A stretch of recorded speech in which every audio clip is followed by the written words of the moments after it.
Welcome back. Well, it is official. China agreed to the president's plan to postpone his Beijing trip by 5 or 6 weeks.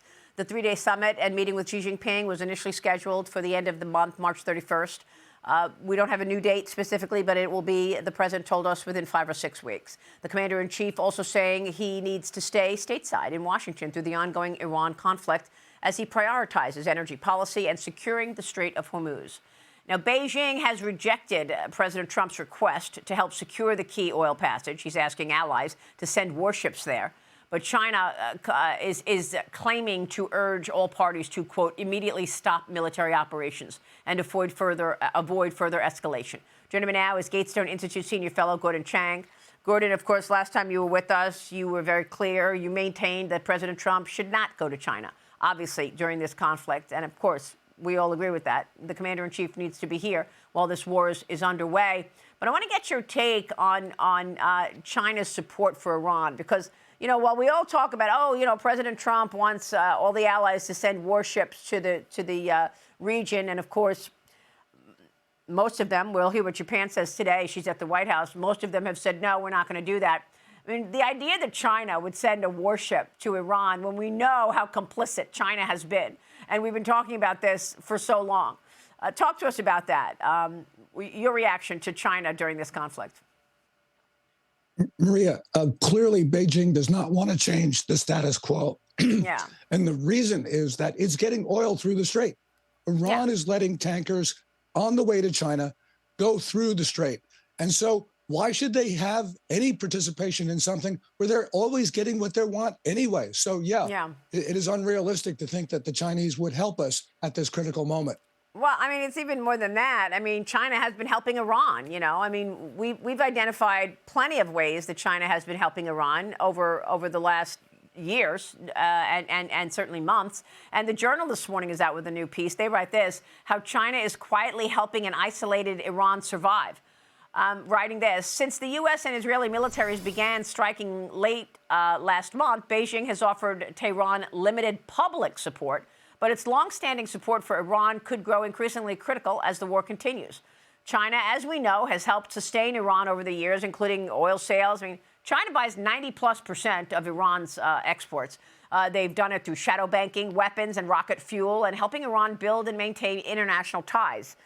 Gordon, your reaction in terms of the support is really what I'm getting at, the support that China has given Iran. Those supersonic missiles that Iran fired at the Abraham Lincoln, our aircraft carrier, those were Chinese. And it's clear that the Iranians have more of those Chinese missiles. You know, God forbid if one of those missiles hit an American ship, then it means that our relationship with China changes overnight. But China's support for Iran is across the board, Maria. It's everything except for combat troops. So, yes, we should consider China an enemy combatant. And, of course, President Trump should not go to the capital of an enemy combatant during the course of a war. This war could easily last more than 5 or 6 weeks. So, very well, this summit between Xi Jinping and President Trump might not occur in the time frame that Trump has talked about. Well, we'll see about that. But Cook, jump in here. That Beijing's current priority is really to just survive and outlast President Trump. And as we continue to see that China is working with Iran, how can they say that they're trying to mediate and that they want the strait open as oil continues to go through just for China, but then at the same time act co-belligerent? Which one is it? And when do we start imposing even more tariffs and sanctions? Because they're not the good guys here. Oh, clearly they're not the good guys. And I think that President Trump needs to seize those tankers that are let through the strait, because we do not want to have China get everything it wants and us not being able to get our ships through the strait. You know, it's just common sense that China is going to continue to be a horrible actor in all of this until we impose those costs. When China doesn't get its oil, then maybe they come to the table. But they certainly won't do that as long as they get what they want. And we're not taking the necessary steps to stop those ships going through the Strait of Hormuz. Well, don't forget that, you know, we spoke with Jamieson Greer yesterday, and he is right now going through a number of investigations under the 301 tariff And you know, China is on that list, right? I mean, you know, there are tariff investigations underway. They were opened after the IEEPA decision by the Supreme Court. And Jameson Greer told us yesterday that they are, in fact, looking at lots of things, including forced labor. I mean, there are a lot of things that they're looking at with regard to those tariff investigations. Do you agree with that? Certainly. Remember in 2018, when President Trump imposed his first round of tariffs on China, those were 301s, and those investigations have already been completed.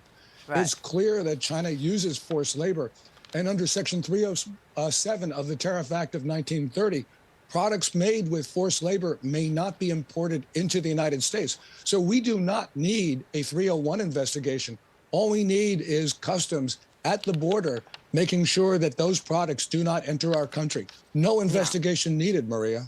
Yeah, but I'm just saying, I mean, you know, I want to make it clear that the president, while he is saying, look, Xi Jinping's my friend, we're going to do this meeting in 5 or 6 weeks, that doesn't stop the investigations that are ongoing. And that's happening at the trade level with Jameson Greer, at the Treasury level with Scott Bessent, and we're going to talk with Scott Bessent coming up about China. So he will be joining us in the 8 a.m. hour, so don't miss that. I want to move on, though, about what we heard from Tulsi Gabbard yesterday. A new U.S. intelligence assessment from the DNI says that China is not currently planning to invade Taiwan in 2027. Now, we've talked about this. I've reported that it was the Davidson Agreement. Admiral Davidson told us a long time ago that it was 2027 that was the year that China would go into Taiwan. And it was implied by the Pentagon, and Admiral Davidson was really the author of that. So what's your take in terms of Beijing's plans to try to win this fight for the sovereign island within this timeline? The report yesterday said that it's not going to be 2027. It says Beijing has not ruled out using force. It eventually does plan to reunify with Taiwan, and it carries out military drills near the island, claiming it's still part of China. But I'm wondering if the plans, and of course none of us know, but I'm wondering if the plans would look more like what they did in Hong Kong, Gordon. Is that what you think China is considering? Because in Hong Kong, they just marched into Hong Kong. They threw all the freedom fighters in jail, and they just put out new national security laws down, and that was it. And you know, they took back Hong Kong. And do you think that would be the way that the leadership in China thinks about Taiwan? That's the way they'd like it, Maria. But in Hong Kong, you had the Sino-British Joint Declaration that permitted China to take Hong Kong. You know, this assessment from the DNI is just common sense. You were the first to report that Xi Jinping was in trouble at the top of the Communist Party. And this trouble is most evident at the top of the People's Liberation Army, where the Communist Party's Central Military Commission, which controls the military, only has 2 of 7 members left. That's Xi Jinping and a political commissar. You can't run a complex combined air, land, sea operation with no war fighters at the top of the Chinese military. That's not to say that the risk of war is low, because China can blunder into a war with all of its provocative actions, but it's not going to launch hostilities with an invasion of the main island of Taiwan. The military is just no longer capable for the reasons you talked about. Yeah, and we should point out that Xi Jinping has taken out some of his own people, right? I don't know if that was a decision by the PLA and happening above him, or if, in fact, he was in charge enough to take out so many people that were leading that effort. But, Gordon, why are we talking about all this? Because the United States is impacted. And if China goes into Taiwan and decides to hold the world hostage with regard to semiconductor chips, well, then the U.S. has a reason to get involved here. 90% of advanced semiconductor chips are made in Taiwan.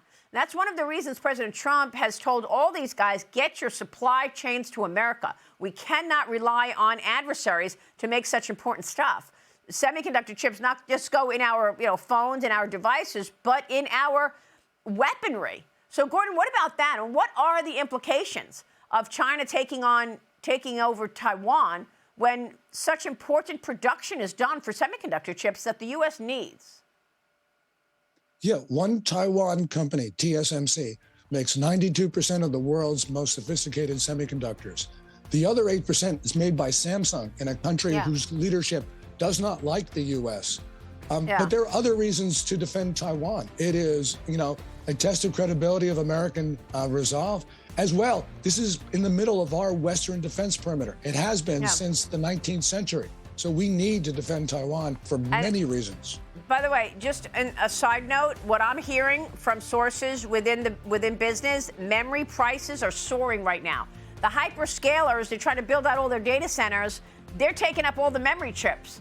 And as a result, that's pushing prices up. So that's something you're going to see in the coming weeks and months on earnings. Gordon, good to see you. Thank you. Gordon Chang joining us. Thank you, Stay Maria. with us. We've got a big hour coming up. Newt is here. Newt Gingrich, former Speaker of the House, top of the hour. Stay with us.